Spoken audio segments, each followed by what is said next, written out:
and he's pedal to the metal. Go, go, go!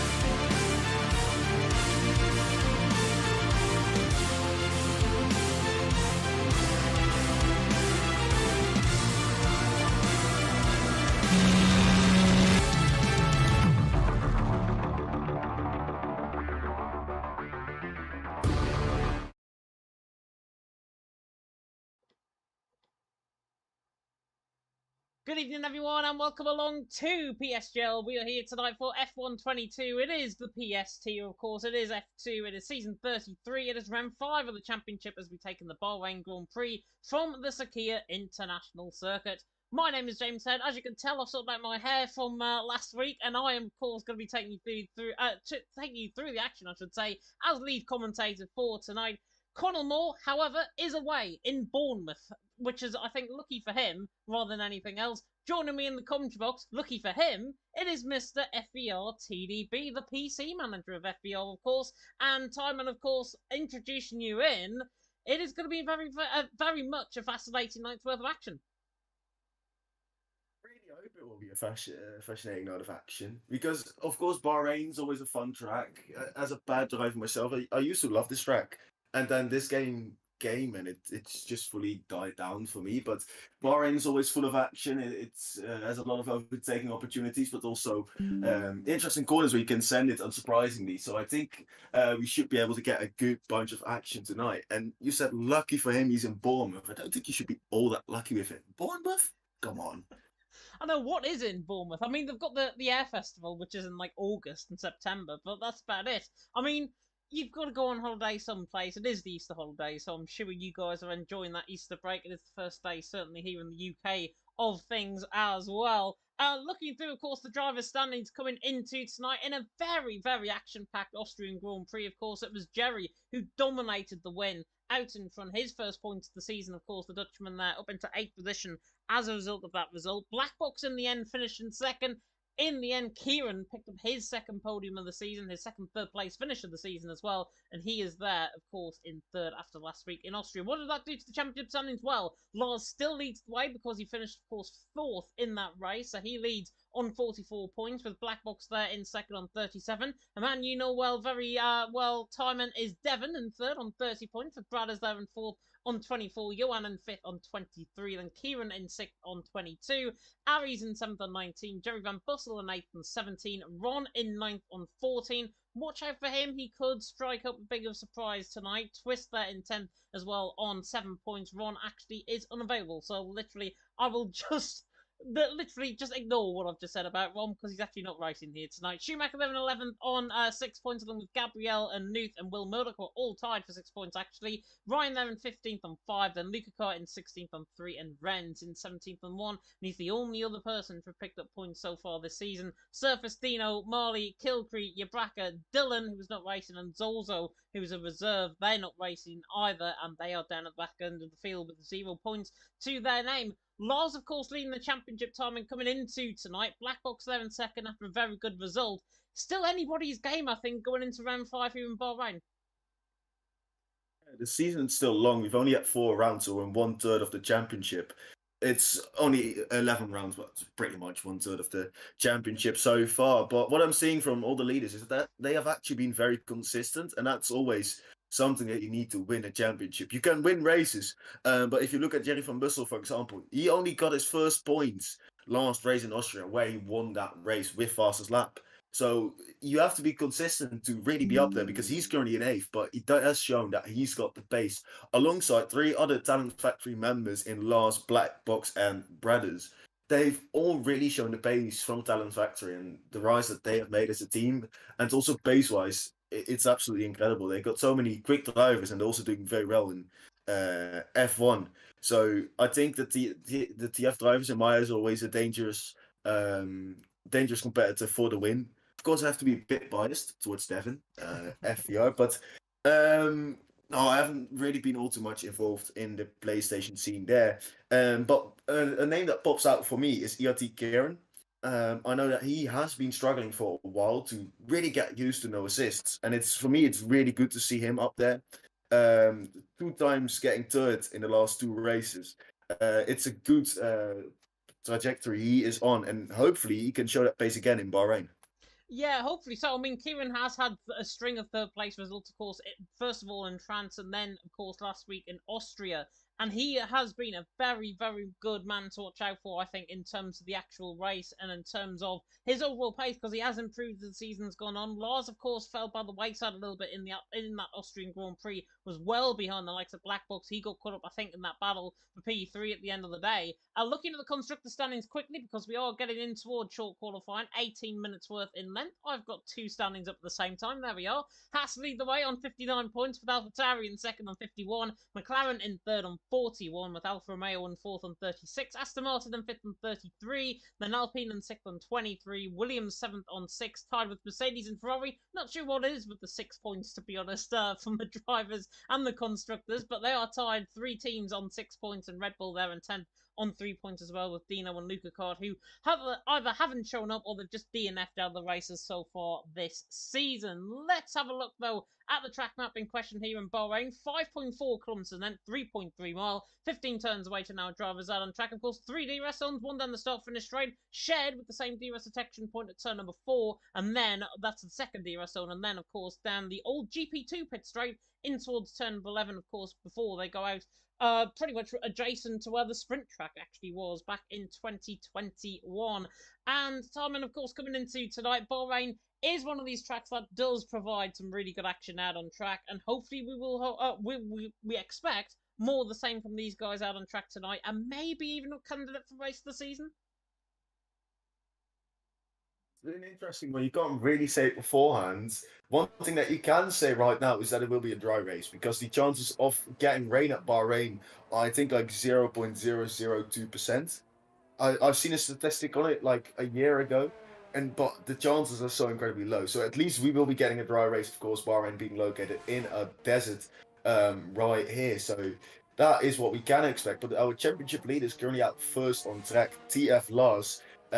He's leading the standings, and he will be leading in this qualifying session so far as well. Yeah, he will be. He's the first man out on track. Of course, 7 points inferior to Black Box, his nearest pursuer there in the championship. Both of them are here tonight as well. Watch out for Jerry Van Bussel around this track. He is quite quick. Watch out for Devon around this track. He's normally quite quick. Nuth as well, normally quite quick. Will Murdoch, after his show in Austria, watch out for him, I think, after that qualifying session that he had there, and indeed the race, where he pulled off that phenomenal double overtake, of course, the inside line of turn number 6 at the Pirelli curb. Looking at the comment section as well, good evening to everyone that is tuned in for F2 tonight. Hope you're doing well. Like, comment, subscribe, tick that notification bell, of course, if you're brand new to the channel. And of course, you are also you can also use the command GT Omega, the exclamation mark GT Omega, and that will take you to the website, and you can have a look at all of the sponsor details there. We will show you the advert, of course, that we showed you at the start of this stream in a very short while, of course, when we get towards the end of qualifying. But Lars on the run then and towards turn 1, let's run them over them then. The AlphaTauri should expect lap times to be in and around the 126s, 127s potentially from some of the top guys as Lars now comes in toward the right-hander of turn 1. Just had to take a avoiding action there slightly from the Mercedes coming out the pit lane, but Lars coming through the left-hander too, through the right-hander of turn number 3, where Grosjean had that horrific crash, of course, in 2020 around here, and literally set an absolute blaze for the house. A horrible, horrible incident it was. Through turn number 4, though, with Lars on the run up towards the S section, or the middle sector, the first sector split, 28.2 in the first sector. Very respectful indeed from Lars. Through 5 and 6, and now down in towards the right-hand return of right. Stroll famously hanging like a cow here in 2021 as he now comes down in toward the double left-hander of turn 9 and 10. My favourite 2 corners on this track, I've got to say. Get this right, you will be set up for the rest of your lap as Lars now comes through turn number 10. Gets caught on the outside curve there slightly. Has a slight slide, could have cost him about a 10th of a second there. But this has looked pretty neat from Lars so far. Coming down into the braking zone, 50 metres forward, nearly taken out there to the right-hand side as now Lars comes to the left-hander of 11, then through the right-hander of 12, turn number 12, nearly takes too much curve, but he's really on a powerful lap here, 106.2 in that middle sector. It's pretty much as quick as I've seen an outlap around here, or first lap from Lars. The championship leader wants to try and make a statement early on in this qualifying session as he now comes through the right-hander of turn number number 15, and another run toward the line comes Lars. And what the lap time will be, 27.7 to start off the night. That is a very, very good first run. It's going to be a very solid bank again. Meanwhile, coming towards the line with a 0.9, their quickest in the final sector. But Lars making that mistake, of course, in the middle sector, which just cost him a little bit. Devin, meanwhile, going up to P3 with Knuf, going into P4 there. A lot of times going in very quickly. Let's go on board with Rens, NLD Rens. He has been a driver for Juventus. A big moment there in the final corner. Manages to keep it out of the wall, but that lap time won't be really great. Although he still puts it up there into third with a 0.8. So that is a very good lap, even with the mistake that he made right there. Let's see who's coming up towards the line now. Can you find whoever it is? Ibraka went third, 27.865, 3,000th of a second off Devon. Devon also went there second, 27.862, so very good lap from his perspective. Ryan was on a lap, Johan is on the run to the line now, and the other Alpine, he comes towards the line and goes fifth behind Rens. Rens had a very good showing yesterday, by the way, in the NLR team event for Juventus Racing in Belgium. A full wet qualifying session, a full wet session pretty much in that race. So Rens there in fourth. He has been flying recently in league racing. Ryan coming through that middle sector split as well. Twist is just through the first sector. Ryan 106.2 in that middle sector, not too bad at all. Lucas Bloom there saying in the comment section as well, show Kryptonite. Yes, Kryptonite is back, the head steward of PSGL. He is back here in F2 tonight. A very much a one-stop show, I think, to Freedom, I think, in terms of his Monday night. But he is here, filling out for the attendance. 18 drivers now, of course, in the lobby as Ryan comes to the line and goes 11th. 28 flat is a little bit disappointing. But I'm saying that, and the top 12 so far, Timon, are covered by 0.4 of a second. That's what we love to see, but it really shows how competitive this still is. F2, of course, you expect the times all to be so close to each other, but you have people fighting. They want that spot in PSGL F1, and that's what they're here for. They need to perform. Lars currently on ball, and he took that triple left-hander downhill. He kept it wide coming out on the apex, and it actually works on some setups, but it really doesn't work on others. So it's interesting to see who will be running a better setup for those curves, because it can gain you half a tenth towards a tenth by really abusing, but really using that curve a lot more. So that's interesting for me to look out for, to see who has the ability to really push to the max there. But Kryptonite, of course, racing, like you said, it will be interesting to see what his pace will be like. I hope for Kryptonite he still has the pace to really keep up with these F2 guys, and let's hope for him he won't be having to go back down to F3 after this race. Yeah, potentially. So we could be muddled at the back of the field, potentially, with Will Murdoch, who has been an absolute goals, of course, given PSGL F2, as Black Box comes through the middle sector, split 106.1 in the middle sector, so he's up there in this middle sector. It is a very, very tight grid, though, so far, and Black Box has got to try and get within pretty much a gap, I think, between Johan and Nuth. That'll be ideal, I think, if he can do that. If he can't, then it is so tight, it's literally going to come down to thousandth of a second with this run, as Black Box now on the run to the line. Is he even going to go quickest? No, goes second, 27.819. Good lap time from there, fills the gap in between himself and Devon, or in between Lars and Devon, I should say. Black Box there second, very good lap. There is Kryptonite for Lucas Bloom, is the only Kryptonite fan I think there in the chat so far. He is out on track, just preparing up for an out lap. Jerry Van Bussel, however, is invalidated on his lap. And Bradders, the man, the myth, the legend that I certainly said could be the next the future star coming out of PSGL F2. Well, 105.9 in the middle sector. He could be bouncing back to his form that he showed at the early stage of the season in Spain, as he now comes in towards the right-hander of turn number 14 and then out with Pink, of course, at turn number 15. So we'll see what Bradders can do. He was very, very wide, though, coming out of turn 13. And again, slightly on the curb, coming out of 14 and 15. Bradders, though, on the run to the line, should be up there. And he goes quickest, 27.673. Big lap there from Bradders. And the man, the future star, potentially out of PSGL F2, he has got an F1 Esports Challenger seat as well. And Bradders now beginning to come back alive and showing that form from Spain earlier on in the season. You saw in the second to last corner, he went really wide, and he lost at least a tenth there, maybe even 2 tenths. So that meant that he would have been up for a 0.4 otherwise.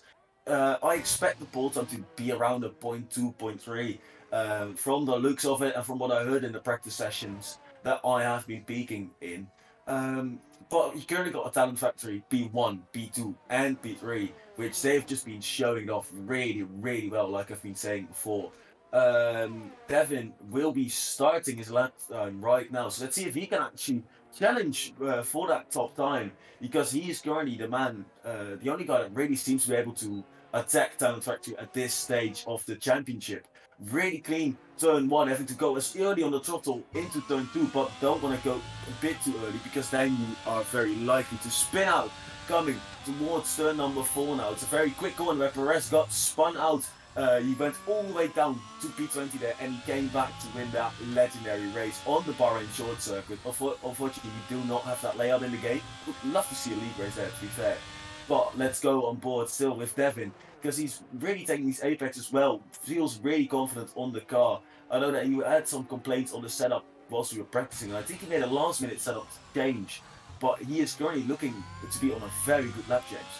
Yeah, he is indeed. I'm sure Joachim will be doing the engineering, I think, for the FER team, certainly here tonight, as Devon is in toward the left-hander of turn number 11, and then through, of course, the right-hander of turn number 12, which, of course, marks the end of the middle sector around this track. And Devon in the middle sector, he's actually down on Bradders, 106.1. He's a 10th up. It's showing purple. I don't think he's purple, though, coming through that middle sector. As he now comes down the hill in towards the right-handers of 14 and 15. He has got a little bit of tow, potentially, from a car ahead. I think that's a Red Bull coming through the final corner just ahead of him, as Devon now is on the run to the line with this lap. I don't think he's going to go quicker than Bradders on the run to the line, and he doesn't. He goes second, though, 5,000th of a second clear of Lars there in third, so good lap time from him. FER and TF once again doing battle, it seems, I think, out on top. Yabraka there is invalidated through the final corner. He was on a good lap, though, up until that point. Johan, the Frenchman, there in 7th, currently the one racing man with a 27.899. He is down on that first sector by only around 500th of a second. Will Murdoch is toward the end of his lap as well. He has a huge snap of oversteer, though, coming out of turn number 11. And that has meant he is backed off his lap. So Will Murdoch not happy with that lap whatsoever. And that is what happens when you put on a very good performance in Austria and then bounce back in Bahrain. Mistakes can and will happen. Everyone is not perfect. Can't lie, James. I have been distracted. I am going on board with Kryptonite currently, and he is on a lap here, and I think it's definitely worth it to, I think, P15, if I have to make an estimate right now. But Kryptonite being on the lap here as the PSGL main steward, I think he said 10 minutes beforehand, okay, I'll race because there's a spot free. He's the only Red Bull driver for today. I think he did that on purpose, so he does have that free pit box spot. So he doesn't have to worry about any double sects or anything. But let's see. Again, Kryptonite actually challenge for a good lap. Mali, meanwhile, goes to pole with a 27.5. I did not expect that from the Ferrari driver. Mali hasn't really been up there currently in the constructor points, and Mali hasn't really been up there as well. So that's a really good lap from him, and Kryptonite actually goes up to P9. Yeah, very good lap from his perspective. Marley, though, coming with a big shock, I've got to say. And to be honest, Marley is normally good around this track, and I have never really seen him come alive around this track until tonight. He is doing a fantastic job, 27.5, out on top, caught us by surprise, certainly in the commentary box. Brad is there in second. I'm on board with Renz coming through that middle sector, coming through the left-hander there of turn number 10. Joachim saying in the chat as well, he's obviously engineering, which is a good sign for Devon. He's there in third. The man, of course, Joachim, the mastermind, I think, behind the FER strategies on the PS side, as Renz now come through this middle sector split at a 106 flat, is up there with Bradders in the middle sector. He's a 10th and a half up currently.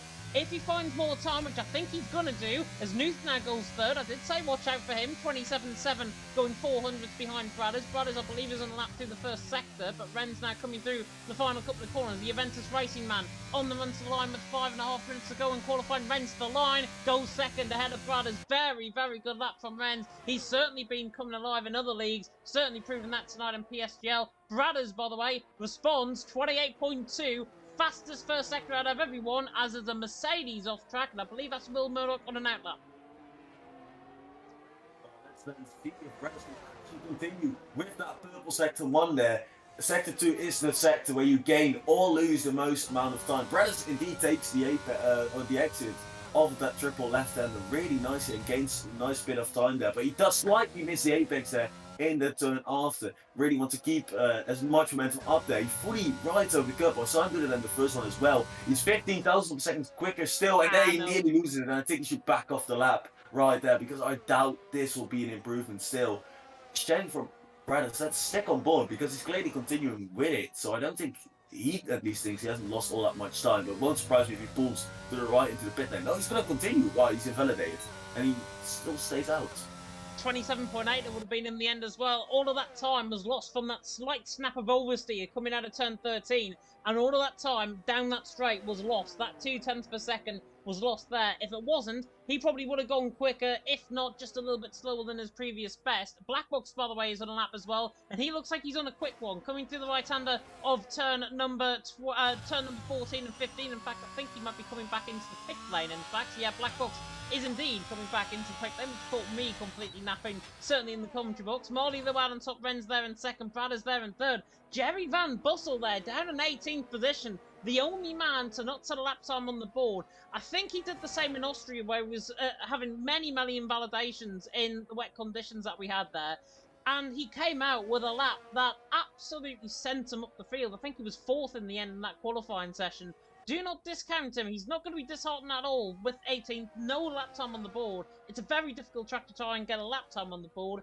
Krypton, by the way, has just started on that lap as well. And Michael Martin as well in the chat. Also, watch out for Krypton. He's good. Will Murdoch is too good. But Kryptonite is the one to watch out for. And also say thanks for your commentating, as it wouldn't be the same without Kryptonite. And Logan as well. When does he commentate? I believe Logan is doing F7 a little bit later on. It's either F6 or F7. I think it is later on. If not, if he's not live now, he probably will be come 8 o'clock. So if you want to tune in for Logan, then you can do that indeed. If you want to tune in for PSGL F1 and any other tier, by the way, that starts at 8 o'clock, and including F3 with Mr. Evan Dalton doing a solo commentary, you can do that as well. There are many streams that you can really get entertained by here for PSGL, of course, all sponsored by GTM Mega, with Marley out on top, Ren's in second, Brad is in third. We're getting now towards the nitty-gritty, though, Tarmin, in this qualifying session. Everyone with about 3 minutes to go is going to be panicking, I think, because there's not many at the pit lane just yet. Marley out on top with a 27.5, and normally what I've seen around here, the last laps seem to be the laps that drivers do not tend to improve on. So Marley is sitting pretty there out on top so far, as Krypton's just about to start a lap. Of course, everything depends on this final lap, really, because you've been building up to the track, has been getting better and better. But you said Jennifer Bussell wasn't in last place. He did actually disconnect whilst we were loading into the session, and I quickly invited him back in. I wonder if there's some kind of small issue that's stopping him from really performing these lap times. Because invalidating at Austria in the rain, that's understandable. But Bahrain is not a really easy track, let's say, to invalidate that. I would have expected him to at least have one valid lap on her. Krypton, sorry to cut you off, has gone for a spin. He had an even first sector, literally level pegging with his first sector, and he just overtaken the car coming out of turn number 7. So Krypton is back to his usual ways, let's just say, in F2. Well, if you spin there, normally there's a very big chance your tyre pops off or you get rear wing damage. So I think he's been lucky there to still... As I believe we might have lost Mr. Timon. I think we have. I hope he can hear me still. But if not, he's just left the session. I think his internet has just died. And that means you've still got me, which is the best positive thing. At least he's not running the stream, and at least everything is just now gone gung-ho. But Marley out on top, Ren's there in second. Brad is there currently in third. The final laps are now beginning. As Timon, I believe, is back with me in the commentary box, I hope. Yeah. I don't know what happened there. I will invite you, though, if I can. Which I can. So I will invite you in right now, which is... Have you got an invite? Yes. You have. Fantastic. Well, I'll get you in anyways. Apologies if you did see that on my end, by the way. Literally the quickest way. Marley, by the way, in the first sector, 28.1 in that first sector split is not looking too bad at all. He's actually one of the first ones on a lap, along with the Hatters, I think, of Black Box, of Kieran. They are on laps as well. So I'll try and pick up on board who's first on a run. Black Box is, and it's a 105.9 in the middle sector. As Timon just loads back into the session, we'll give him a bit of time as Black Box now comes in for the right-hander at turn number 14, and he is absolutely flying on this lap. Can Black Box overcome the troubles, of course, of that second position? Potentially, it could have been a race win. Last week in Austria, Black Box slow on the run to Lanya. Bracken now goes quickest and still stays there because Black back box is only third. Marley, however, 105.8 in the middle sector is improving. He is going to try and find something though in the Ferrari. Lars, championship leader, goes third. Big lap from him. Renz is on lap coming through the middle sector as well, as Marley now is on the run toward the line. Brad is there down in 7th now, as Gabriel now goes third. Marley to the line, goes quickest by 5 thousandths of a second so far. Renz on a good lap though, he's 500ths down, he's been off in that middle sector. Nuth on the run to the line, purple final sector, goes 4th. Big lap time there from the German, as Renz now comes through the final couple of corners. The Juventus Racing man on the run to the line, too much because he invalidates coming through that part of the track. Kryptonite is done on a lap in terms of him. Twist, however, is on a lap, and he's going to try and twist and shake and all about and do the hokey cokey on the run to the line. The QRT man goes 10th in the end. Good lap time from him. Zozel there back off, and Jerry Van Bussel could try and steal it all on the run to the line, and he does! Jerry Van Bussel by a 10th of a second. The last lap. Hurrah from Jerry Van Bussel. He did the same in Austria. He came for one lap and qualified 4th. Jerry Van Bussel out on top. Watch out for him at your peril. He is a distinctive championship contender now after that qualifying session. A 10th clear of Marley in 2nd, Yabraka in 3rd, and Jerry Van Bussel steals the limelight otherwise off Marley and Yabraka, who had a very good qualifying session. Oh, Ryan got a penalty. 5-second penalty, illegal blocking. I think that is. We might have to have a restart, I think. You get 5 seconds or 5 plays. 5 plays for a penalty, yeah. Yeah, I was about to say, if he got a 5-second penalty in qualifying, that would be kind of strange. 5 plays for a No, penalty. yeah, illegal down blocking 13. after. That should be a restart, I think. But yeah, Jerry, of course, doing it at the final moment, invalidating the whole time. And then right at the end, doing it, getting himself into P1 there with a full 10th clear. Not on a small margin. He is the only person in the point race, and Marley only did a 4.99. I mean, only. It's still a really incredible lap from Marley. But I think this sets up for a really nice race. Jerry, who seems to be a bit more aggressive, maybe a bit more... might get a few more track limit warnings. So that means that he will have to drive a bit more safe, whilst Marley was just constantly bumping out these valid and hot, quick laps. So I hope that Marley will actually be able to really challenge him for ball, or not for the win. Ryan, by the way, unless he provides footage within a minute of him not illegal blocking out on track, which I didn't actually see, there will be no restart. So that could be quite controversial, potentially. We are going to go to an advert break, by the way. We'll be back in 30 seconds.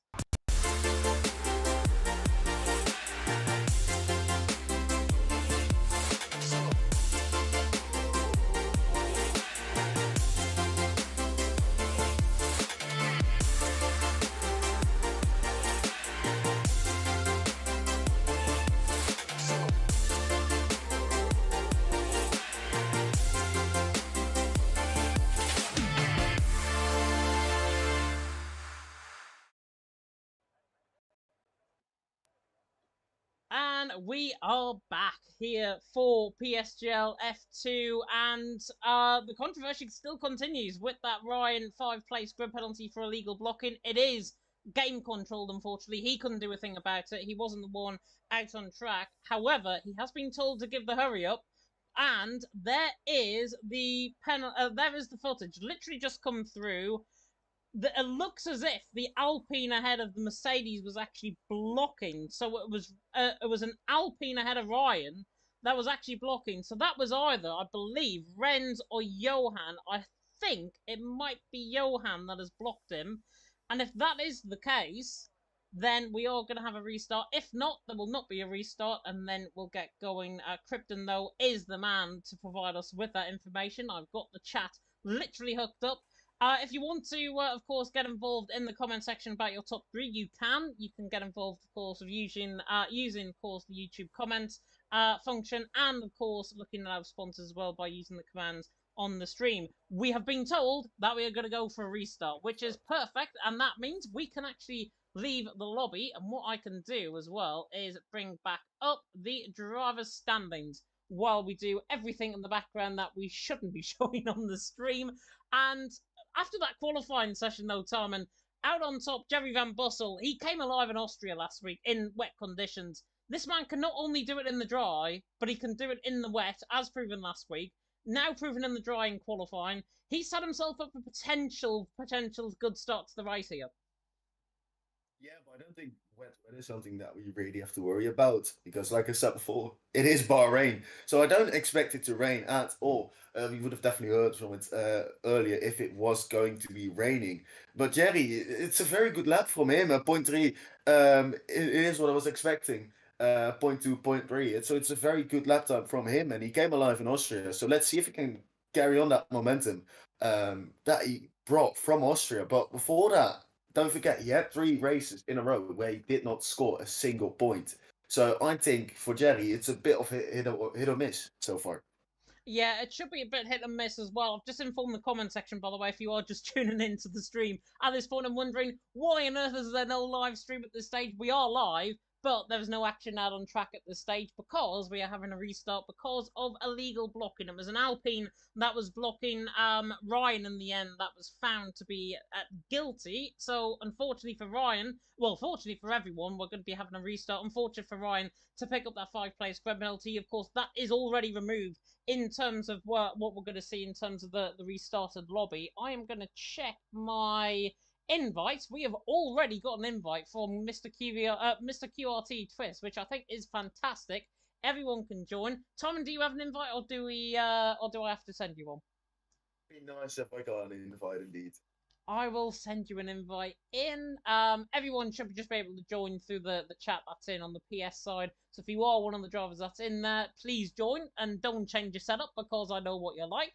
But we are going to be getting going very soon indeed for the racing out on track. It'll probably take around anywhere between 5 and 10 minutes, I think. Should be 5.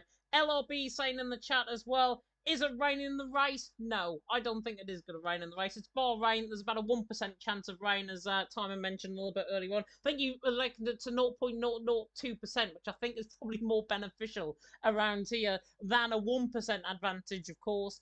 But we are getting that restart, and it puts everyone on an even playing field. And what that does do, actually, is eliminate potential strategies because we could have seen drivers on a varying amount of tyre. We could still see them on that very amount of tyre. We didn't get to have a look in the chat to see, or in the lobby, to see what drivers would have been starting on. And because of this restart being called before we actually got to see that, that means everyone can pick basically a free choice of tyre on whatever they start on. So it could mean that strategy call is completely eliminated. Normally, I think it's hards to mediums around here to around 15 laps into the race, and then they go set of mediums. You have been seeing the combination of hard to softs more often. Of course, Lucas tried it as of late, which did not work, but he got put on all the soft tires. So I think that literally is an option that could happen, hard soft. But normally it is indeed hard to mediums. Wouldn't surprise you if someone tries to do mediums off the start to gain some initial places, but it doesn't really open up all too much strategy. They can of course now pick the harder preset of tires, which would give them 2 hard compound of tires and 2 mediums and 2 softs. So I don't think tires should be an issue at all in this race. Let's just hope for them there won't be all that many safety cars, because if there were to be 3 safety cars, you will not have fresh softs for the end of it. But 3 safety cars at the very end of the race is very unlikely and maybe actually impossible. Yeah, 3 safety cars around this track is pretty much bordering on the insanity, I think, around this track. We normally don't have 3 safety cars here. But we're saying that now, and look what's probably going to happen in 29 laps' time. We'll be saying, oh, there was 3 safety cars at the end of the race, and we'll be made to look like absolute mugs, I've got to say, in the commentary box because of our comments made at the start of what will be the stream. We are waiting still, I believe, on no drivers, in fact. I think the grid order is now being set by Mr. QRT Twist, who is our lobby host here tonight. I will try and keep you up to date with what is going on in the lobby. I can just literally flick to the left-hand side. Somebody, however, has decided to leave the session and try and get a little bit of quick practice in, potentially. Otherwise, there was a disconnect there, and otherwise it will just be on their end. But while, of course, we have a look at the drivers' standings, looking at the chat, it's just the grid that needs setting up, I've been told. So it's just the grid that needs setting up, which is not which is pretty good. And oh, hang on a minute. There is something just came through, and I didn't read the stewarding report, I've got to say, before we came live. there's been an accusation that Marley had a qualifying ban, which I believe that was Yeah, the case right from now. Singapore. Yes. The Kryptonite saying on the 12th that reminder of penalties that will be served tomorrow. Schumacher quali ban plus 10 seconds and Marley quali ban. But he did not race in Austria, which meant that he would have had to serve the qualifying ban in Bahrain, from my He understanding. he would have. He would have. And I'm just trying to have a look at what incident it might have been.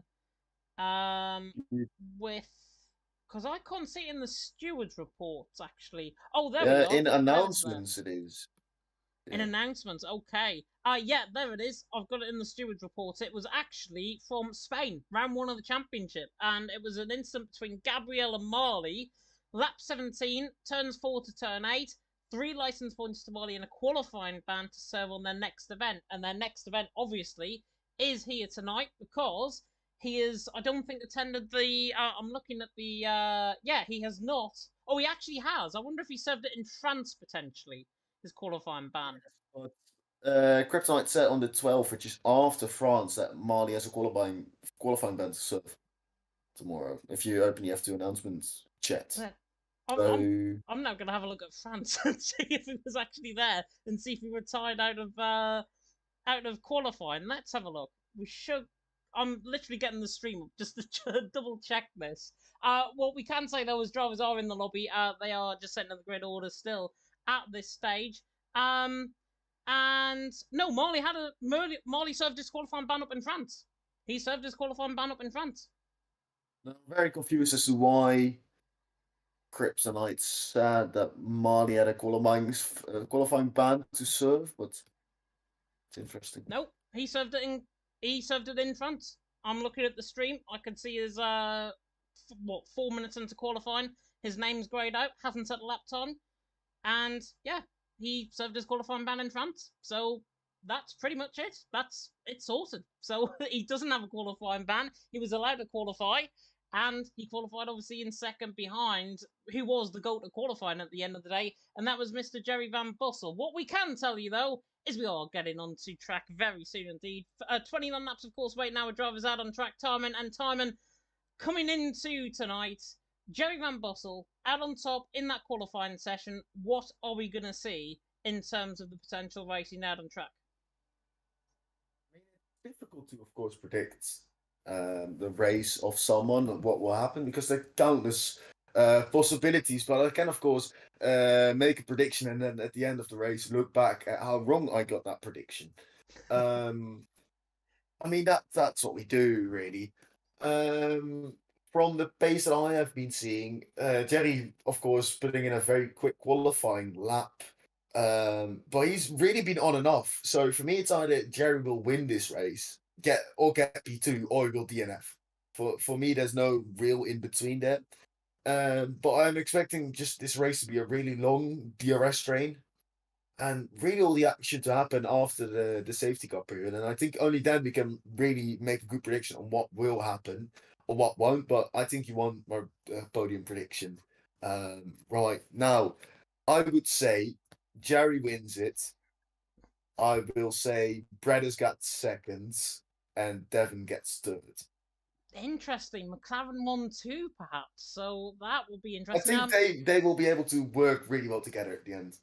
Yeah, normally they are quite good, I think, in terms of their strategy calls. Hopefully we get to see Brothers up there as well. The 5 red lights are now coming on here in Bahrain. Round 5 of the championship about to begin. And it is lights out and away we go. And I've just noticed that the game sound has suddenly gone off. So let me fix that for a second. As we come now down in towards the right-hander of turn number 1. And it's Marley actually who leads the way in towards turn number 1 as Jerry tries to hook it all the way around the outside and hold there. There's a Williams that spun, I think, on the inside. And that, I think, was Gabriel dropping down on the inside curve. But Jerry there leads the way up the hill now and towards turn number 4 for the first time. Marley there in second. Ibraka there in third. Brad is there in fourth. And that's side by side. Nearly 3 abreast, in fact. in the background. Devon looking to the inside and Black Box and the Lars, and the other AlphaTauri has spun and caused absolute carnage in behind. Renz has been caught up in that. Zorzo nearly got caught up in that as well, and Renz has got a 5-place penalty for severe collision with Will Murdoch in avoiding action, and more carnage dropping down the field. I think Johan had an illegal overtake there on Krypton further down the field as well. Lars there in behind, and there we are. Johan has got that 5-second penalty to Cordy Clinton and gaining position. That must have been because Twist had that spin. He got an illegal overtake. Game to blame, I think, in terms of that one. Gabriel, however, with an absolute shocker of the start. He's down in 9th position early on. Jerry, though, leads the way. Marley in second. Your bracket there in third. We'll get everything up in terms of the strategies. Everyone is on that set of hard compound tyres, as I suggested there before we got into the race. But Jerry leads. Marley in second. Your bracket in third. And early on, Bradders is the one that's actually beginning to come under pressure from the likes of Newt, from the likes of Black Box in behind. And Black Box already ahead of Lars in terms of the championship fight, which is crucial. He's already up 5 places. He's not in P9, he's already up in P4, and he all did that in turn 1. I didn't really see what line he took, but I can only assume he went or fully up the inside, or he had a really good opportunity to dive it around the outside and make up those 5 positions. And he's really done it so far, unless you have seen something in behind. Yeah, Lars was on the back of Devon. Devon got contacted there onto the back end from Lars. The AlphaTauri just about kept it in the right way, but Devon there 7th, Lars and 8th, but contact from the AlphaTauri on the Alfa Romeo. Yeah, unfortunately, contact as well between for Kieran and Renz, because they have both had to pit for medium tyres and presumably a new front wing. Kieran's out a lot quicker than Renzo, so I hope he hasn't forgot to switch to replace his front wing. That would be really unfortunate for him. But let's go back up front. It seems like Black Box is really up the back of Knuth. He seems to be the early person to want to crash and go forward. Because in P6 you can't really do a lot, especially with the DRS trains. You will just be stuck there for the whole race. I think you need to be at least in P4 if you really want to do something in the end. And so now the positioning game will be starting to just wanting to make yourself go as quickly as possible all the way towards the top, but you don't want to burn all the ERS, because once you start flashing, once you get less than 10% ERS, you are a sitting duck and you will just start losing positions left, right and centre. Yeah, definitely so. Nuth on 68% of ERS, Blackbox on 73, so he does have a little bit more. Marley, by the way, is trying to apply pressure to the back of Jerry Van Bussel on the run down and towards turn number 1. Marley there, the QRT man, or ex-QRT man. I think he is still part of the QRT team. Marley there in second, doing a great job on the back of Jerry. Already pulling away from Yabraka. Yabraka could be the real spawn-up, I think, in terms of this battle. He could be the one that's losing the time. Got Bradders in behind who's a quick driver, Nuth in behind who's a quick driver, the likes of Blackbox in behind who are championship contenders as well as Devon and Lars, and then you get into a real whole mix. So Bracker has just got to pick up the pace there slightly. If he picks up that pace, he will be on the back of Marley and Jerry Van Bussel, but in the end, I think that gap could go to as much as 1.5, 2 seconds, I think, if he is not careful. Will Murdoch on the back as well of Krypton. Could be an interesting battle between these two. There's been no love lost, certainly, between these two in the past here in PSGL F2, and they're currently in 12th and 13th position as Krypton there looks up nearly in toward the left-hander of turn number 10, but is there in 12th position, has got Will Murdoch all over his rear end and does not want Mercedes anywhere near him. The Belgian, of course, looking to try and outschool the Brit. The Brit, who, of course, has been part of the Gran Turismo series in recent months, as Krypton has a huge snap there, coming through the right-hander of turn number 12, or the left-hander of 11, then toward the right-hander of turn number 12. Will Murdoch, in turn, makes a mistake on the exit of turn 13, so now gets him on the back foot. Also in behind as well, doing a good job. As you mentioned there, Kieran and Renz into the pit lane. Kieran, I don't think, had a front wing. I think it was just a strategy call change rather than a front wing change. He's there on that set of mediums. Renz there on that set of mediums, I think, has gone for a slight spin as Marley comes on the back of Jerry in toward the right-hander of turn number 1. The Ferrari is not close enough for the move, and in fact, I don't think we're going to see any moves down in towards turn 1. Making a slight defensive move, clearly indicating that he does not want Marley to pass him and take the lead of the race. And will see what Marley will do. Will he still pass, burn a bit of ERS on the straight and actually take the lead?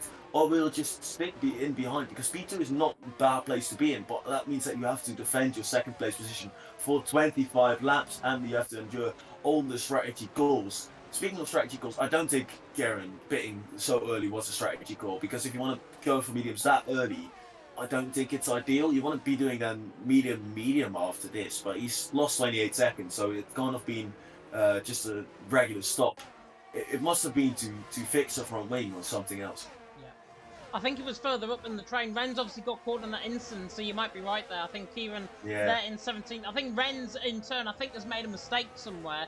That's why he's so far behind. Otherwise, I think the gap was 2 seconds, I think, coming out the pit lane just before they did come out. But Brad is there on the back of your Bracker. I did warn your Bracker about upping the pace. In the end, your Bracker is probably not listening to me in the commentary box, certainly, but he does need to up the pace, because he is now under pressure from Bradders there in 4th, and Bradders already a race winner this season in Spain, ran one of the championship where he took them apart, I've got to say, in that race. Bahrain probably more suited for his track. In the background, however, Black Box is coming at Nuth on the run down in towards turn number 1. Is he going to look to the right hand side to try and dive this to the inside? Not quite, but already the train beginning to form, and Devon, the FBR man, who I'm sure is going to get a shake of the head from my co-commentator alongside me, as Nuth makes a mistake, and Black Box again is on the back of him, running up the hill in towards turn number 4, and he's going to dive it late on the brakes towards the inside line of turn number 4, and in the end he's a bit too late on the brakes. Nuth gets control of the car nicely, and Nuth there in 5th, Black Box there in 6th, audacious there from Black Box, and all of that I was about to say.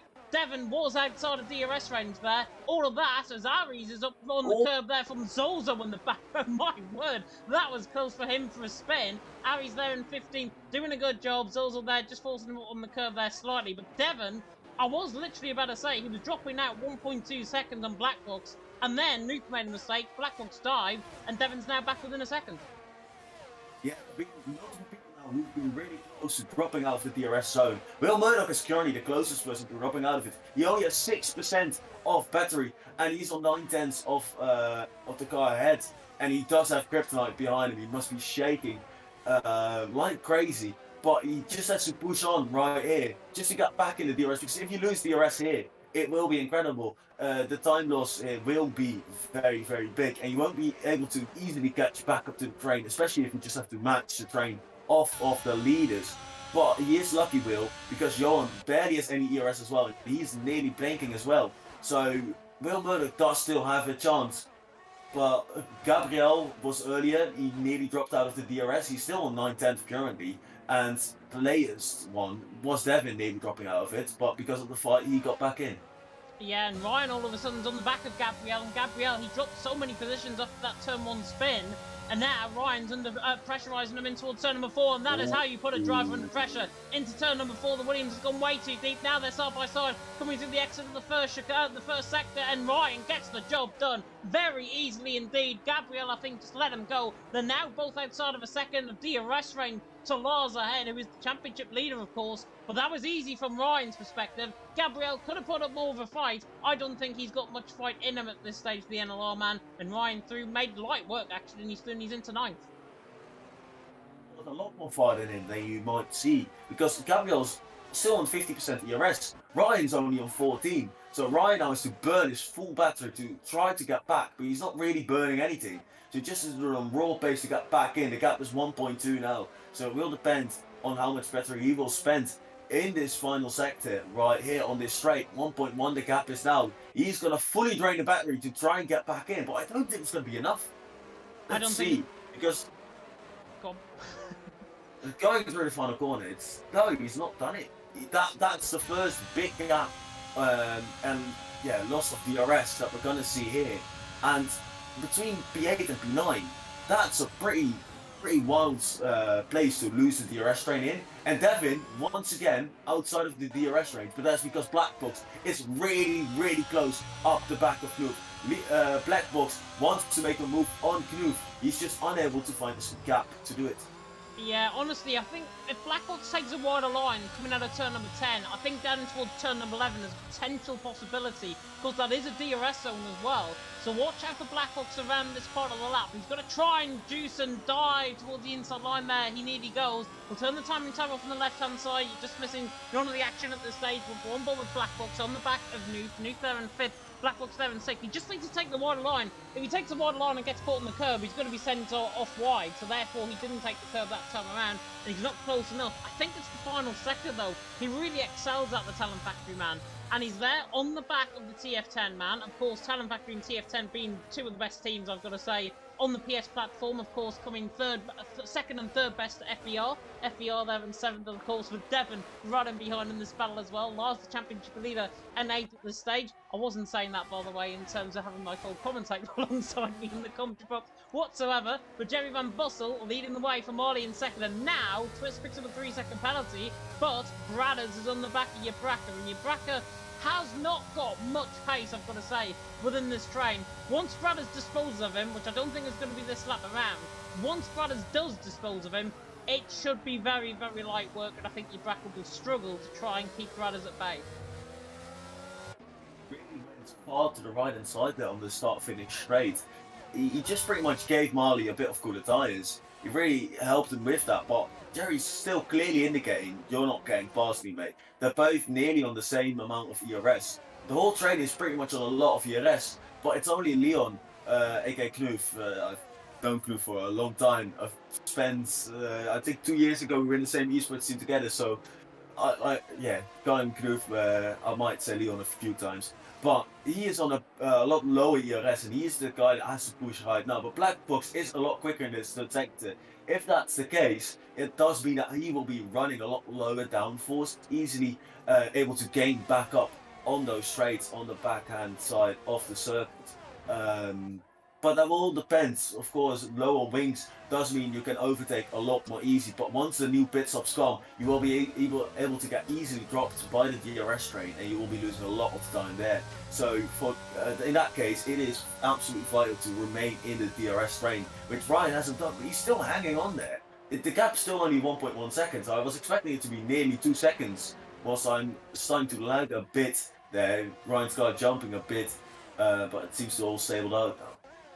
Yeah, hopefully you don't disappear like what you did at the start of the qualify. But Jerry out on top, Marley in 2nd. Oh my word, Marley's very late on the brakes there. On the back of Yabraka. Further down the field, Aries is getting past on Krypton. Krypton there coming out of retirement, of course, to try and fight in F2 tonight as Twist goes down the inside of Zolzo. Zolzo solves the switchback and goes round the outside through turn number 2. Neat move that from the Alfa Romeo. He is through on the AlphaTauri, but not for long because the AlphaTauri is coming back at him up the hill in towards turn number 4. That is Zolzo's move. He is through and he's into 15. Neat battle that from the QRT boys. Krypton, though, coming out of retirement, as I'll say, they're in 14th position. Aries there in 13th. Will Murdoch, however, a driver who also came out of retirement for PSGL F2 this season, he's there in 12th, ahead of his fellow retiree in Krypton in 14th. And that is going to be the battle of the old men, let's just say, in the race here tonight. But Jerry Van Bussel out on top, Marley in 2nd, Jabraka there in 3rd. Myself and FBR Tharman, of course, taking to the commentary here tonight.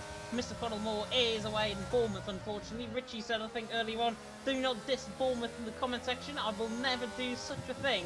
But Gabrielle on the back of Ryan. Ryan now, all of a sudden, one split in that DRS train has really helped the likes of Gabrielle and Johan, because we've almost got 2 races for the price of 1 here. Yeah, definitely. Gabriel's really lost a lot of ERS behind Ryan, but last time I said I was impressed that the gap was only 1.1 seconds, and now the gap is 2 seconds. So I shouldn't really be saying a lot. Kryptonite has lost DRS to Aris. Oh, here comes Marley. Sorry to cut you off. Here comes Marley for the race lead, diving it to the inside line. The Ferrari gets the job done, and in the end, he just had too much speed to try and not go for the move, and he makes a mistake, and Jerry Van Bussel is coming back at him. The McLaren coming up the hill and towards turn number 4 is coming back at him, but Marley in the end sells for P1. Jerry Van Bussel, I think, will be more happier with that, because now he is the one that is not sewing up the tyres. You can see the blistering on the front right now starting to occur for Jerry. He's there in 2nd.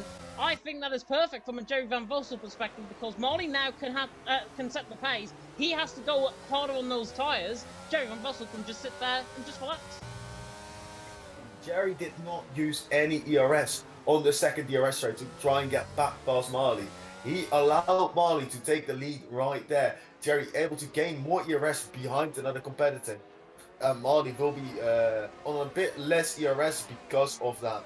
Less easy to gain, and you will be worse off on your tyres. But Jerry will have higher tyre temperatures sitting behind another car. Bradders is meanwhile looking very close to Yabraka, but he's been there quite a few times, and he's really been unable to make a move so far. Let's see if anything changes now. Marley going already defensive before the final corner. He is really saying, now, don't go past me. I don't want to give you a free slipstream, probably duck off to the right here, and now he's not doing it. Oh, there he goes. Yeah, trying to snap out of the slipstream potentially as well, because that gap was nearly 7/10 per second. I'm not sure if Jerry had a slight mistake coming through the final corner or something, because Marley now beginning to apply that pressure out in front. But Jerry, again, he's not using any ERS whatsoever. 86% of ERS he's got. Marley's got 60%. This is how you control a race, and this is the difference between a good driver and a great driver. Not to dishearten Marley whatsoever, he's doing a fantastic job in this race. Jerry Van Bussel, though, so far, in second position, is doing a fantastic job. He's had to lead the race for the first 8 laps. Now he's sitting behind on Marley, and it's almost as if he's been gifted this opportunity to just sit there, relax, get that ERS back up towards 100%. Your Bracker there is exactly the same as well. He's on 79%, and they're all just sitting there, literally not moving a muscle. They are obviously moving as they go through the corners and whatever. They're literally not moving a muscle when it comes to actually putting in an effort. And this is going to be quite coincidental in terms of the pit stops, because the pit stops are going to happen relatively soon. You could see the first hard runners coming in from around lap 12, lap 13. They could do the kazizzle, as I call it around here in Bahrain, or they could just wait an extra few laps and then get to the end on what, 12, 13 lap old mediums, potentially from around lap 15, lap 16 onwards. But Marley leading the way, yeah, Jerry Van Bussel there in second. Bracker there in third, Jerry Van Bussel just sitting there in behind, relaxing and probably thinking, what on earth is all the fuss? As nothing, once again, is going to happen down in towards turn 1, maybe apart from right on the back of Gabriel, who is looking close, but they are not going to look close. Krypton, however, and Zolzo is looking close, on the run towards turn 1, the QRT man is getting the job done, surely on Krypton. And Krypton once again put into the retirement home with another overtake they've done on him. Zolzo Tooney's in the 14th, Krypton in 15th, and Twist there in 16th. And Twist is trying to twist and shout and let it all out for this position for 15th. Krypton's coming back, however, it Zolzo up the hill. But Zolzo there in 14th, Krypton in 15th, and Twist there in 16th. From because the Barnell driver, he's got 60% of ERS. Jerry Van Bussel has got 95% of ERS, and to the normal eye, it doesn't really look like a lot. But that just means that at the end of the race, if let's just say the end of the race was in 5 laps, it meant that Jerry was able to start pushing and burning at ERS just a full lap earlier, and it does mean so much more. ERS is such an important and key factor in this game, and it really means a lot. You can burn a lot of your ERS really early on in the race to get back up front. But just at the latter stage of the race, you will lose a lot of time from it. Jerry just having to burn ERS just to not waste ERS at 100%. That's the situation you want to be in. Marley has been burning a little bit of ERS, but I think Marley is just has to realise Jerry is just sitting here behind. I don't really care if you overtake me because the race is still long. We're not even on the halfway point. But Marley just needs to stop burning any ERS. You can see Jerry just very easily catching up because of the DRS here. We'll actually go for a move. He will go for a move. Jerry up the inside there, and that's a very clean and easy move. Not a lot had to be done there. He didn't even burn any ERS, James.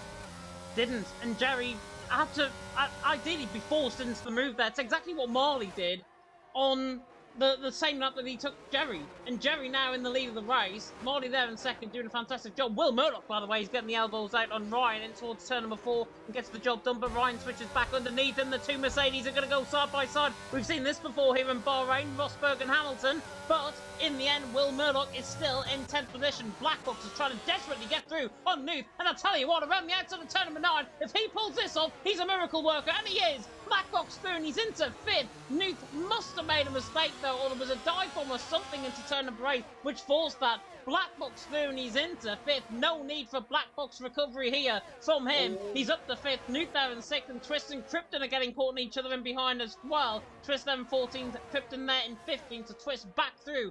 Twist actually through on Krypton, and he'll be going to Lulu and saying, shout. That's terrible, but still. All the chaos was happening, all the battles. Aries unfortunately spun, coming out of the quick left-hander, the same place where Kryptonite spun in qualifying. I believe that's 7 on the exit. I don't think he hit the wall or anything, but he unfortunately did lose some position. Devin's in very early, together with Gabriel. Gabriel, I would understand that. Johan as well. Gabriel having to get back in the DRS train, but Devin is the first person in the leading train to take the gamble, to pit very early and go on the medium set of tyres.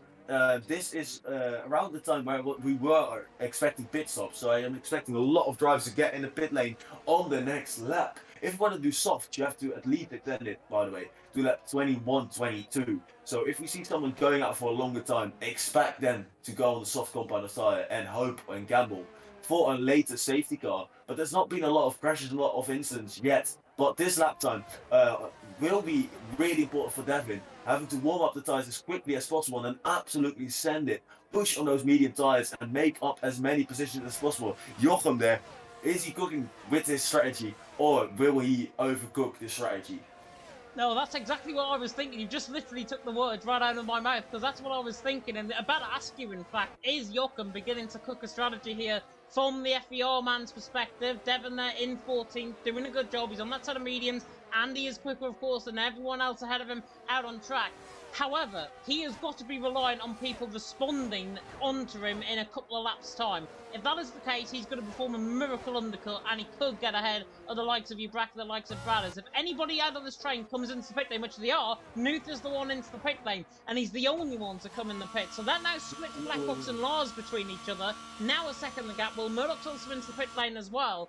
Nuth into the pits. Now this is going to be crucial because Devin was right behind the Black Box and Nuth battle. So this is going to be pretty spot on in terms of what we're seeing. Twist, by the way, is trying to get the move done on Zolzo running up the hill in towards turn number 4, I think that might be, or down the straight in towards turn number 1, one of the two. But there is Nuth, there is Devin. Devin on the right-hand side of the shot, I think, is going to be pretty much alongside. Coming out of the exit of turn number 1, Nuth's gone deep, and here is Devin on the switch back, coming out of the right-hand of turn number 2, and he's ahead. Devin is ahead. Beautifully done by the FDR man. Joachim needs a raise. Devin Thuni's into 12th, Nuth there in 13th, Gabriel in 14th, and Devin is now ahead of Nuth.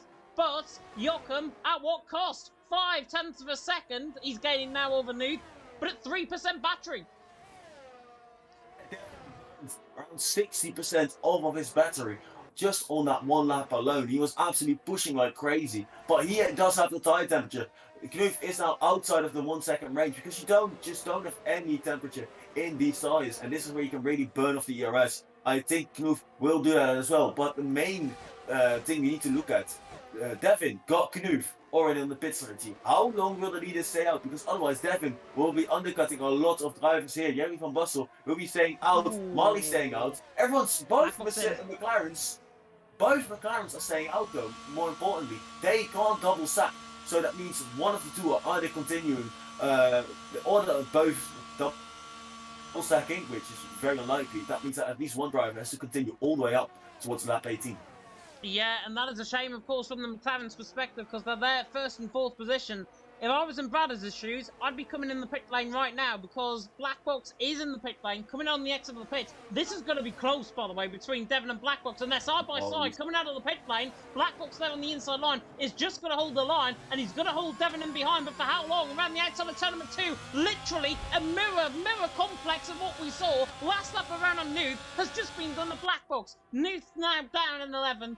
Black Box in 10th, Devin with that undercut of the century is through and he's into 9th. Great stuff from him. And now, Black Box, because of his tyres, he's gone too deep towards turn number 4. Nuth is battling them side by side. They're going towards 6 and 7. The Haas spins! The Haas spins. He forced to the inside line, and that is the Black Box that we do not like to see. Trying to force a move that was not going to be his. He was on colder tyres. He should have just gave up the position. If he did, he would have been within DRS range. It's his own fault for that incident. Black Box there, down in 14. And he'll be cursing at himself more than anyone else. That move was never going to work on the older tyres. You saw how much Knuth was struggling last lap, keeping up with Devin. It just didn't work. And Black Box there, of course, I appreciate someone trying to take it side by side through there, but on colder tyres, it's simply impossible. Yabaka and Bradders are in. Lars is. Oh no, wait, not Lars is in. Bradders and Lars are in. Yeah, Lars and Bradders. Yeah, you're right. Yes. Bradders now, he is the first one of the McLarens to pit.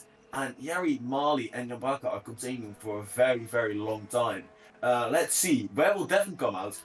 He's a bit further behind now, but I think you should be able to get one of the two guys. So getting a switch around the outside, no, switch back here on Lars, and then he has to get Brada somewhere else on track. It's a simple switchback. You have so much more grip on those all the times, and he just knows what the other car is going to do. He knows where to position his own car, and he can play that game to perfection. But you see how much more grip he has compared to Brothers. Will he send it into an 8, Devon? That is the question, because Brothers will probably go defensive into an 8, but the gap is too big, actually. I don't think Devon will be able to get past Brothers, at least on this lap with the tyre advantage that he's got. So he will have to do it on the straight, but he doesn't have that much ERS compared to Brothers. 80% difference, James. 80% difference indeed, yeah. Devon 13% for reference, Brothers 77%, and using it up down the straight and beginning to pull away as well. So this is perfect, I think, from Brothers' perspective. Devon is in trouble of dropping outside of a second, believe it or not, because we were absolutely lauding the as that Jerry and Marley went into the pit lane from the race lead, and Marley was very close there to the back of Jerry. Coming into the pit lane there, we'll see them into the pit box. Jerry and Marley, set a medium compound tyres on for them both. Ari's the one staying out. That's going to cause headaches for the likes of Brothers and Devon potentially later on in this race if he's not in the pit lane before. But Yabraka and Ari's are staying out.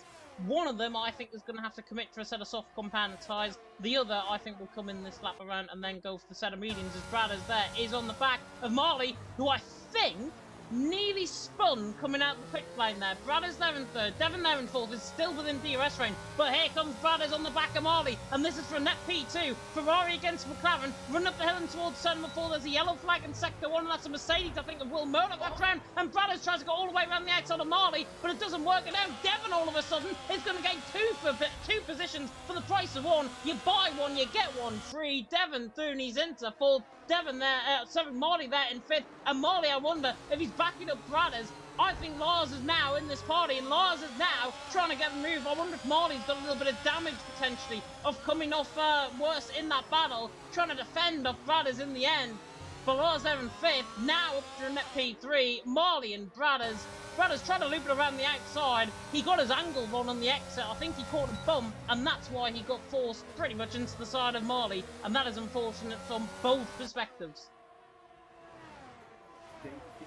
Because Marley, of course, was on all the time and ready to turn it early, but he goes wide there, Brothers.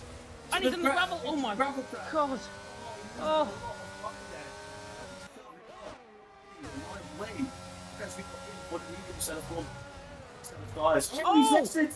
Gabriel's gone into the back of him, I think. Gabriel's gone into the back, I think, of Brothers. I was on board with him there, and he has got full wing damage. He's into the pit lane, left side end plate damage on the car. Brothers got a 10-second penalty. That'll get removed at the end of the race.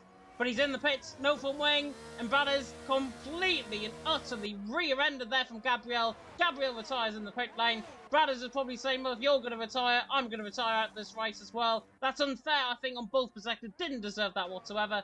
Aries leads, by the way. Jerry Van Bussel in second. And this is exactly now, what Jerry would have wanted. As I think Yabraka is now ahead of Devon, which I did not see. He was leading, so he's now on the fresher compound of softs. There's 5 laps difference in between Yabraka and Devon his tires. Devon was unable to make a move stick, but let's pay attention to the gap between Jerry Van Bussel and Yabraka. The gap is 3 seconds. Jerry Van Bussel only pitted 1 lap earlier, and before that they were in the DRS train. He's gained 3 seconds from a 1 lap undercut. That is just incredible. Of course there was fighting between Marley and Brothers, which unfortunately ruined my prediction because I did have Jerry Van Bussel first, Brothers second, and Devon third, and it was looking very likely. So unfortunately that prediction did get thrown in the bin. But 3.2 seconds on a 1 lap outlap difference is absolutely insane. I don't think Devon is able to really profit from Yabraka's school ties on this straight, although he will give it a solid chance. He is gaining. Will he go for it? No, he's too far. Too far back. Surely too. Yeah, Alpha Male does not want to risk that front wing damage. Devon towards turn number 1. Yabraka there in third, Devon there in fourth. Currently in net P2 and P3 with Ari still staying out on track. Aries could potentially throw a bit of a curveball in, though, because Jerry Van Bussel's now obviously 3.2 seconds ahead. He's going to be the first one to come onto the back of Aries. Aries will either let him through, which I think he has done in the past here so far this season, or he is just going to cause absolute carnage to Jerry Van Bussel, and that could potentially bring the likes of your bracket Devon Lars back into play. However, with 17 lap ball difference in terms of the tyres, Jerry, I think, is going to make the job look pretty easy on the Shazoo man, who still leads the way out on track. Jerry Van Bussel there in second, your bracket Devon Lars, Marley top 6, with Nuth, Will Murdoch, Black Box, and Ryan top 10. Black Box, he was unlucky, I think, in terms of that spin as well, and in terms of that carnage coming through the middle sector, or the middle sector, the first sector split coming through 6 and 7. Johan in 11th, Tristan 12th, Zorzal 13th, Krypton there in 14th on his return to PSGL F2. Kieran there in 15th, hasn't deserved him to be in 15th at all. Brad is there the same, and Ren's there the same as well. Plenty of hard luck and unlucky stories, I've got to say, out on track. Aries, though, still continues on. Jerry Van Bussel, 2.9 seconds behind him. Should catch him in around 2-3 laps time, I think. I think Aries will be betting on lap 22 towards the soft compound of tyres. So I think right when Jerry will be at the back of Aries, he will be disappearing. I've actually now found out, by the way, that every time the drivers go over a DRS point, my controller makes a little beep. So although I don't have any audio on, I keep hearing beeps. So I was like, what's this? But it's every time they cross the DRS point. I heard that as well on my end. I was thinking, is that my controller that's going off? It can't be, because I can't hear any game sound in my ears. So that's coming from your I've end. turned it fully off as well, but yeah, I was like, what's that beep? Where's it coming from? But I found it out now. Gabriel, unfortunately, leaving the session, of course, after the contact between him and Brothers. I don't really see who was at fault there. I only saw Brothers getting rear-ended. But that is a job for the stewards to decide. What surprised me is that Lars is really unable to put the pressure onto Devin so far. Devin really close to falling outside of the DRS range. I might, if I was Yabaka, I think I would have preferred to have Devin still in my DRS. Because otherwise you'll get Lars behind you, who's on a lot better tyres compared to Devin. I would happily have Devin behind me at this stage of the race and just work together with him to at least guarantee that P2 spot. Because now Yabaka is fully sending it on Jerry Van Bussel to gain, but he has less ERS and the gap is 2.5 seconds. And I think Jerry Van Bussel is able to yo-yo, just pretty much just go back and forth with the gap and just really be able to control. It's only 7 more laps, and I really doubt that Yabaka, not saying that he's not quick, will be able to catch up in time, but Lars is going for it there. He really looked up the inside, but got really close to it, and he didn't go for it. But he sees that Devin is really blinking. Surely you have to go for it next lap. But that does mean that Lars has lost connection to Yabaka. So I think Lars has thrown himself out of contention to at least have a shot at winning the race so far. Unless there will be another late safety car, I do not think that he will have the biggest of chances of winning the race still.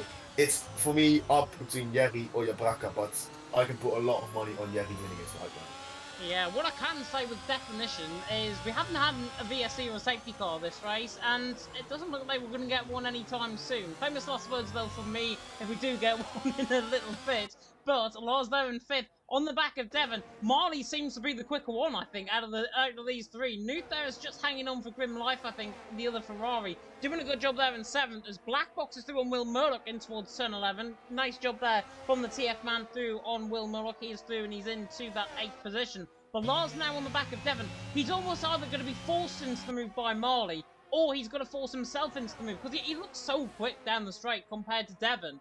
And surely this time around, it is going to be Lars passing Devon down the straight in towards turn 1 to get the job done. Aries, by the way, is into the pit lane, out of contention now in terms of maybe could come out in the Johan Twist Zorzal battle. But here's Lars once again. He's going to have to be forced in the move. We've seen this time and time again with Jerry and Marley early on the race. Forced into the move from Lars because he's just simply too quick. He goes a bit deep through turn 1, but in the end has a very good control coming out of turn 2. Devon can't catch back, I don't think, in towards turn 3. Famous last words. Here he comes, though, to the inside line, and Marley's going to try and maybe loop this around the inside of both of them. This will be phenomenal as Ryan has crashed out the race coming through turn 3. That could be a safety car. It is off track.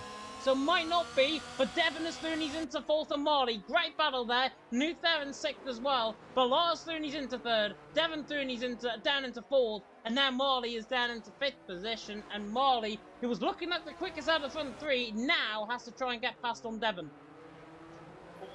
Second, I thought Marley was going to overtake both of them on the second DRS straight. Unfortunately, that was not meant to be. Fiat Ryan DNFing. I thought we were going to get a safety car just after you said it.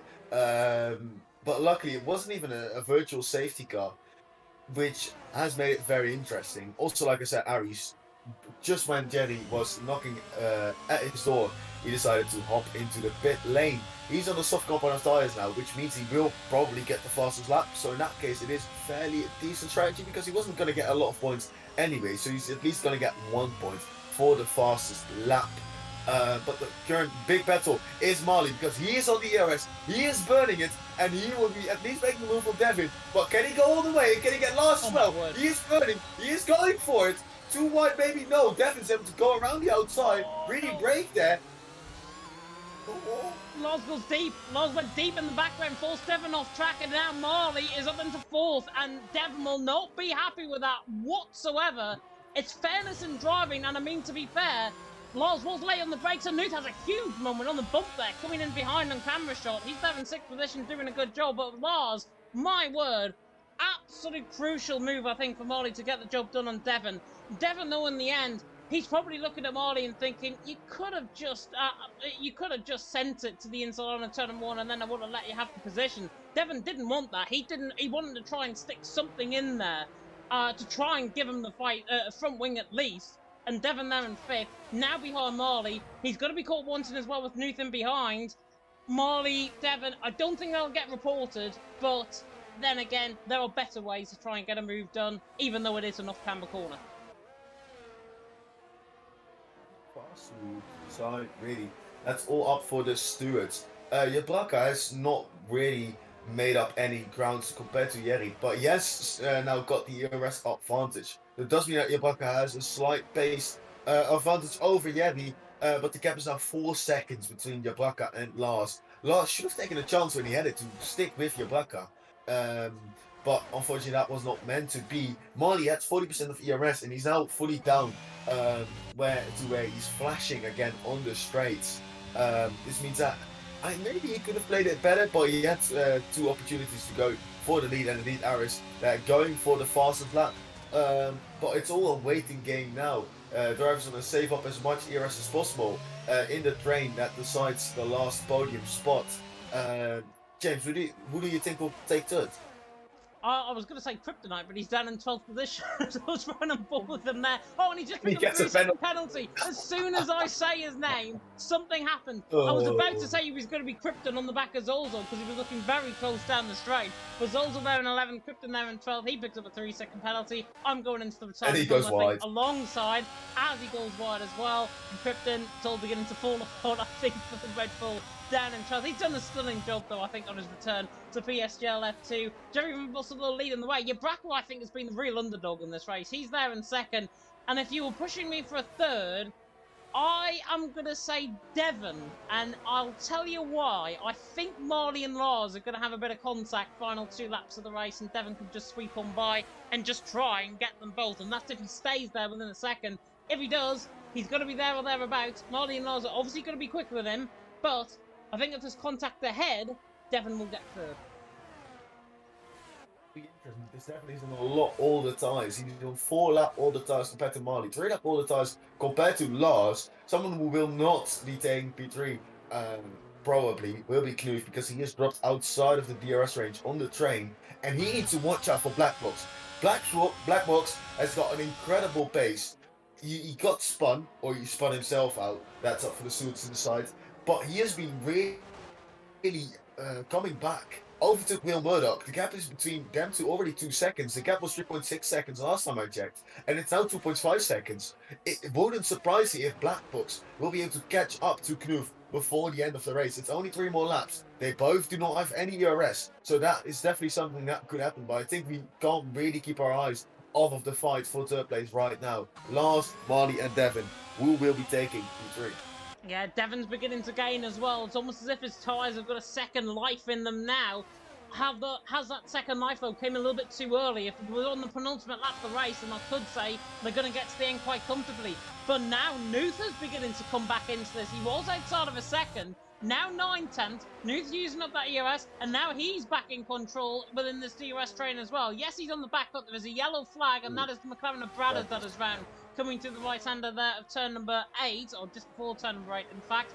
Marley, though, on the back of Lars. Is this now going to be the definition of P3, potentially for Marley? He has got a destiny in front of him. Whether that destiny is going to be there and willing is going to be seen in the final 3 laps of this race. But Marley now pulls the inside line on Lars, and I think Lars is going to let him go. Here comes Devon, though, towards the inside line as well. Lars goes a bit deep. Devon goes for the switchback, maybe around the outside of turn number 2. Now to the inside out of turn number 3. He is on the back of Lars running up the hill here. And the AlphaTauri, I tell you what, the Alfa Romeo's got so much speed in a straight line. Can't get the move done this time around, but watch out for Devon in these final 3 laps of this race. Lars Devon 4th, Marley Devon 3rd, Marley now ahead of Lars, but Lars there in 4th, saving up in that ERS. He's got slightly more than Marley, about 10% more than Devon. Nuth not out of this as well. A 3-way fight just became a 4-way fight, and Devon at the minute, I've got to be honest, he is looking the better out of these 3.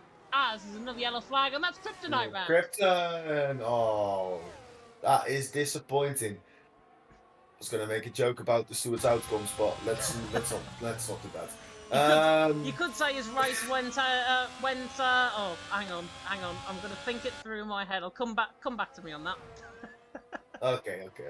Well, meanwhile, just look at the battle for 3rd place, because are we going to see round 2 now? Marley was ahead this time. He's going defensive very early. Doesn't want to give Lars any slipstream, and Lars is like, okay, you just go to the right-hand side, burn a bit of tyres, lose a bit of time by taking a longer line. I'll just stick on the racing line, wait for the main straight, then deploy my ERS, open the DRS, and just sticking your slipstream there. He is getting, he's barely burning any ERS. Lars is sticking behind. Lars is taking this to the last lap, unless he sends it right now. No, he's waiting.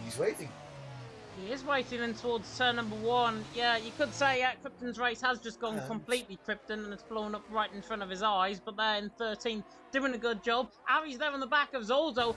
I did say, rule him out potentially for a P10, and he's there in 11th. He's outside of the point. He has got a penalty to his name. Penalties quickly, by the way, while we've got a little bit of break in the action. 6 seconds for Twist. 3 seconds for Johan, 3 seconds for Ari. Zolzo's got no penalties in behind, which is crucial, I think, in that battle. Krypton on 3, Brothers on 13. He will get those 10-second penalties removed, I think, or 10 seconds removed at least. Ren's there on 6 as well, further down the field. Back to the battle with 3rd, though, and it's Marley, Lars, and Devon, the final 3. With Nuth involved as well, do you not rule him out? He's got a lap fresher tyres than Devon. It seems like Marley's beginning to control things. It's now seeming like it's more Marley and Lars for the 3rd position out on track here. Devon not entirely ruled out, but I did say, watch out for contact. Final lap of the race, it is going to be all hell and high water here for Marley and Lars to try and get the move on each other. Marley defends again, very aggressively, try and get him out of the slipstream. Lars is just there, though. Lars is just there, staying with them. Devon's now in behind. Lars a little bit deep into the final corner. Now this is game time for the TF man. He has to try and get past on Marley. Marley, though, I think has got too much on the straight line.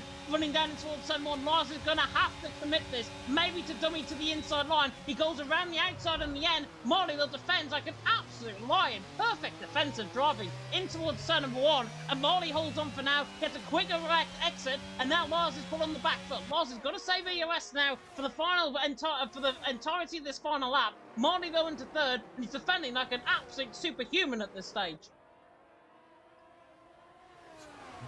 We got towards the end of this terrain as well. I just want to point that out. But let's head back to the action. Lars, he just has to save ERS. Why are the overtaking points? You got one more DRS straight, but you can't really overtake there. It's just to gain. And then you got really long straights where you just need an ERS advantage to really make a move. I think Marley's got it, but he makes a mistake. Lars now has the opportunity to go for it. Side by side, who can burn the most ERS? It seems like it's going to be Lars. Marley slots back in behind. This is the mistake that Marley made that's going to give Lars a podium. Unless Lars makes another mistake there as well. The difference is 1.5 tenths currently. Can Marley find another move? Will go up the inside here. No, he's waiting. He's trying to force Lars into that mistake right there. He doesn't make it. Burning the DRS there.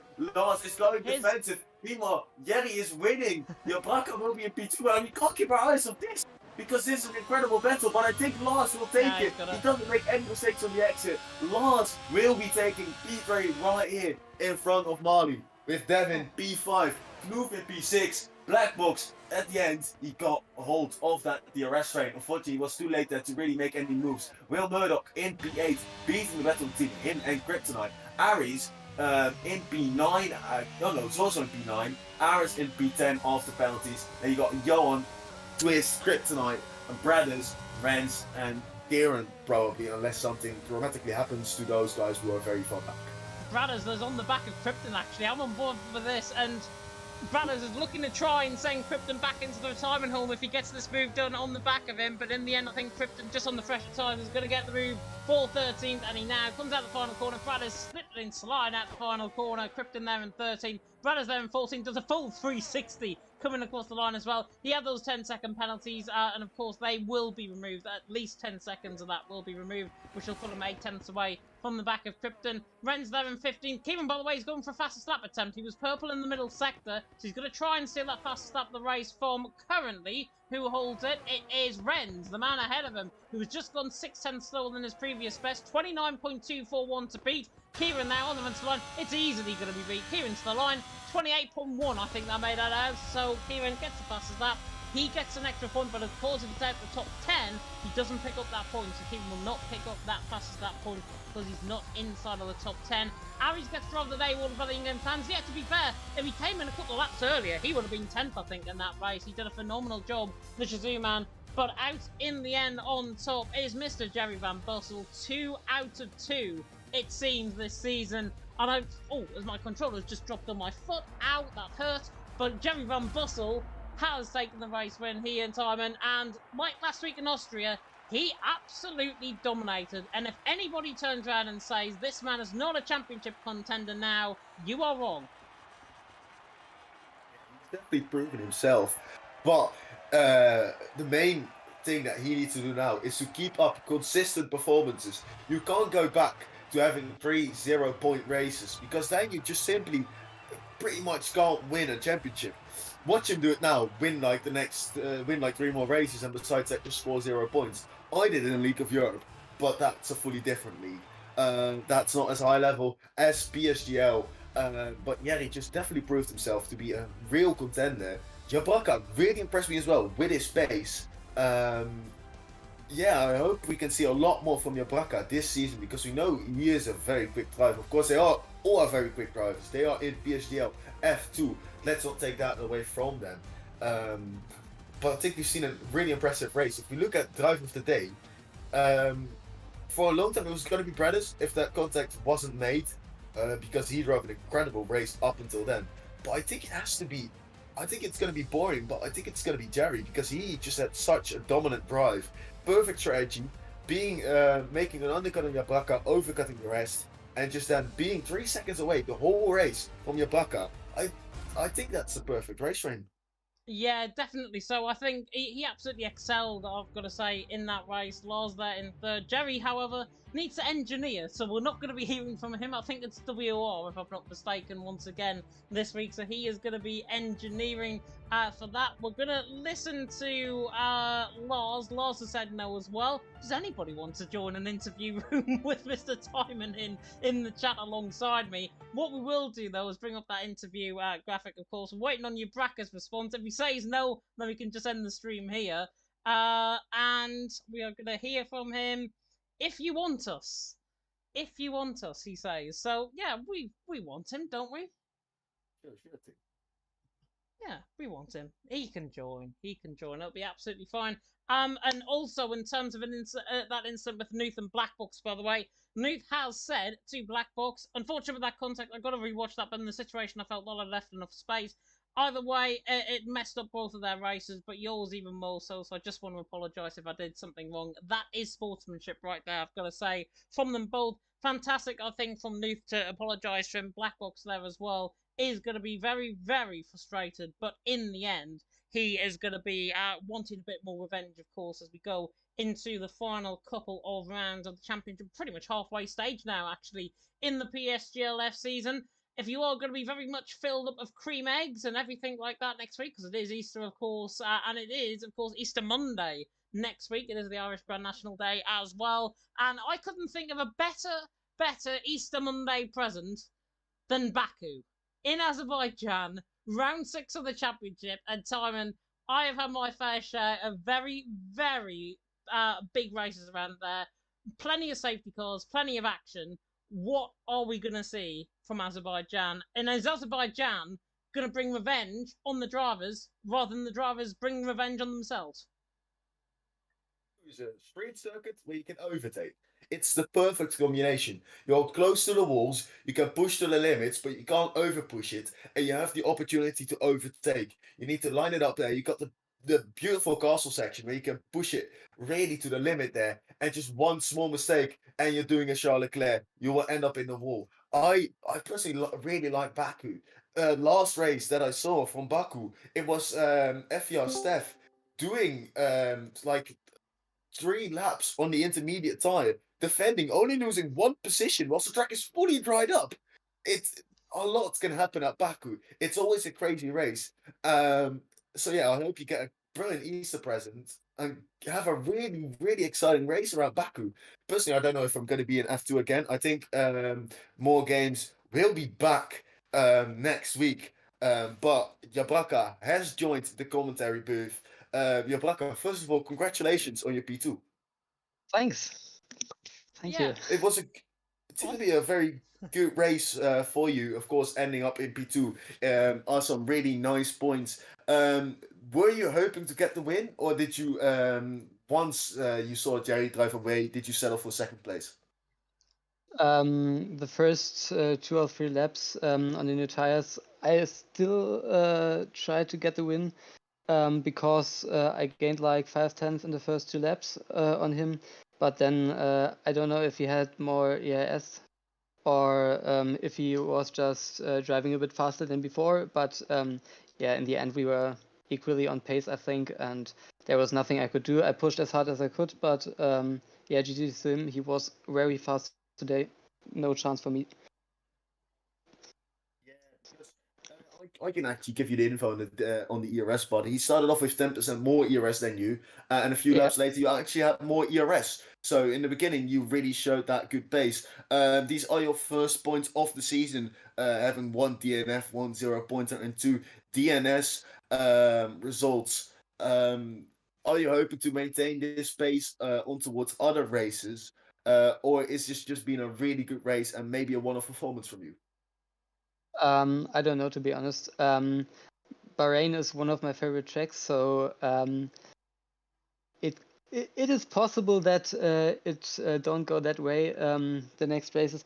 But yeah, I think at Singapore I was third and got an unlucky 5-second penalty from the race before, so the pace there wasn't bad as well. So I definitely am on the pace in this league, and yeah, with a bit luck in the next races, normally I like Baku, so there's something possible for me, some good points, I hope. Yeah, but in F2 you never know. You are 1/10th off in the quali, and then you start 10 places back. So yeah, I just have to hope that yeah, I can maintain this pace. James, on to you. Have you still got any more questions for Jabaka? One question for me. I think, by the way, very good interviewing style, I've got to say, for my co-commentator alongside me here tonight. My final question, of course, is Azerbaijan next week. First of all, are you going to be here? And second of all, how do you think you're going to get around there? Because it is literally the most hated track, I think, on the F1 game. I definitely gonna be there, I promise. The last 2 weeks I was on holidays or I had something to do for university, so that's unlucky. But next week I definitely gonna be here. And Baku, I like 90-degree corners, so Baku should be good for me. But yeah, I didn't drive this year, I guess. I don't know, maybe, but Yeah, normally I like Baku quite a lot, so yeah, should be good. Should be Good fun. should be good, and hopefully it's not a one-off performance. Hopefully we do get to see you up there, of course, in terms of the racing and in terms of what we're potentially going to see further on in the second half of the season. Congratulations on P2. Go and enjoy Evening. Thank you. You are very welcome indeed. And that is our only interview for tonight because the other two have gone. So Lars and Jerry are not going to be joining us. What I can say though from qualifying for PSGL F1, it is Shazoo Harry out on top. The Hong Kong man, the former FER man, which I think is going to sit well with my co-commentator alongside me in the commentary box. Tom there in second, Max current championship leader in third at the end of qualifying. We're going to send you straight over to the PSGL F1 action very soon indeed. But to remind you of the calendar going forward, it is Azerbaijan next week on Easter Monday, followed then by China, Mexico, Hungary, Saudi Arabia, and then Brazil on the Monday after Eurovision, which is going to be very, very neat indeed, and always, always good to see a Brazil finale as well. And then there should be a few more races after that as well. Not in terms of this calendar, but they probably will to end off the game, of course, the game cycle of F1 22. And that rounds us off very neatly indeed, Mr. Thank you very much to Mr. FER Timon for joining me in the Cumdrog tonight. Well done, I've got to say, in terms of filling in for Connell. Not very good shoes to fill into. You've done very well, my friend, though. I can definitely promise you that. And we should see Connell once again back next week as well. I will take you back to my camera screen, but it's still very dark in my room. I'm just hoping for the night lights to the late nights to come so you can see my face once again. But we are going to leave it here. A big thank you to everyone that tuned in. If you did like the comment, like the stream, like, comment, subscribe. Take that notification bell, of course, if you're brand new to the channel. We are going to bid you farewell, adieu, and we're going to see you in Azerbaijan next week in a week's time in Baku. So until then, I've been James Head. He's been FER Timon. Thank you so much for watching, and until next time, goodbye.